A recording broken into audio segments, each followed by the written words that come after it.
मैं अभी वॉक कर रहा था तो एक डॉक्टर साहब मिले, तो उन्होंने मुझसे पूछा कि सवाल ना कि वो आपकी पॉडकास्ट सुनता हूँ, वीडियोस देखता हूँ, बड़ी उन्होंने दुआएं भी दी। कहा कि एक सवाल है कि सक्सेस क्या है, कामयाबी क्या है।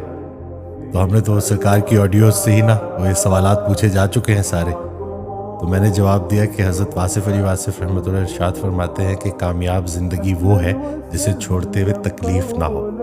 उन्होंने बस यूँ सर किया और यूँ मुझे देखा और कहा जी यही बात है। ये कामयाब ज़िंदगी है जी। एक बुढ़िया की ना कचड़ी किसी ने चोरी कर ली, वो बड़ा रोई सटपटाई कि मैं गरीब सी बुढ़िया हूँ, मेरी गठरी किसने चोरी कर ली। शहर से बाहर निकली, थोड़ा सा गई तो वो गठड़ी वहीं पड़ी नजर आ गई। वो क्या, जब छोड़ के जानी थी फिर चोरी क्यों की है। हमने छोड़ के जाना है यहाँ पे जो भी है जी। जितना कमाया है सब छोड़ के जाना है, और जो ले के जाना है वो ये कन्वर्जन मनी नहीं है, वो कोई और चीज़ है। वो आपका एहसास है, आपका इखलास है, आपका वो रवैया है जो अल्लाह की तरफ है, और वो आपकी हम्बलनेस है, और वो मस्कीनी है, और ये सब चीज़ें अल्लाह के यहाँ बहुत खूबसूरती से काउंट होगी।